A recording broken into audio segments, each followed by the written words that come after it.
sesuai dengan judul nih, kali ini aku bakal ngebahas mengenai proses ovulasi dan juga proses pembentukan sperma di dalam tubuh. Nah, buat kalian yang pengen tahu gimana sih prosesnya atau pembentukannya itu seperti apa, saksikan terus ya videonya.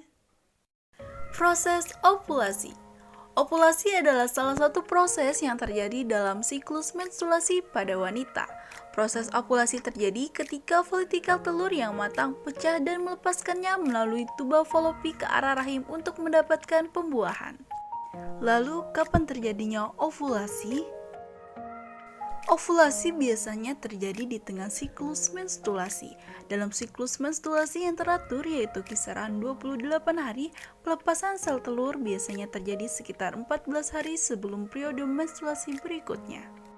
Tanda-tanda terjadinya ovulasi, perubahan lendir serviks, perubahan suhu tubuh, dan gejala lainnya seperti kram perut ringan, nyeri payudara, serta keinginan berhubungan seksual meningkat.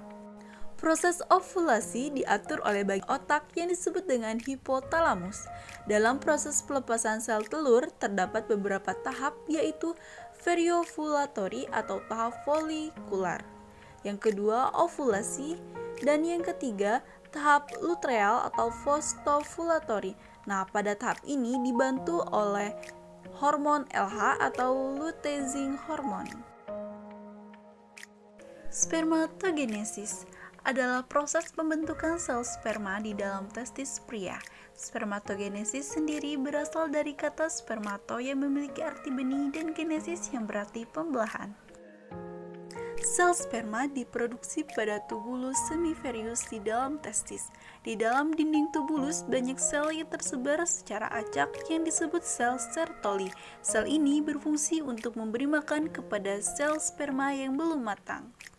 Ketika sel sperma telah matang atau disebut dengan spermatogonia, spermatogonium yaitu sel indung sperma memperbanyak diri dengan cara mitosis dan meiosis. Dari spermatogonium, sel sperma akan berubah menjadi spermatosit primer secara mitosis. Setelahnya, spermatosit primer membelah secara meiosis menjadi spermatosit sekunder yang berukuran sama. Melalui tahap meiosis kedua, spermatosit sekunder membelah diri lagi menjadi 4 spermatid yang sama bentuk dan ukuran. Spermatid merupakan tahap akhir sebelum akhirnya berubah menjadi sel sperma yang matang atau spermatozoa dan siap dikeluarkan bersama dengan air mani ketika seorang pria mengalami ejakulasi. Satu benih yang belum matang membutuhkan waktu hingga 74 hari untuk mencapai kematangan akhir. Selama proses ini, lebih dari 300 juta spermatozoa akan diproduksi setiap hari. Sayangnya, dari jumlah sebanyak itu hanya ada sekitar 100 juta sel sperma yang berhasil matang dengan sempurna pada proses akhir.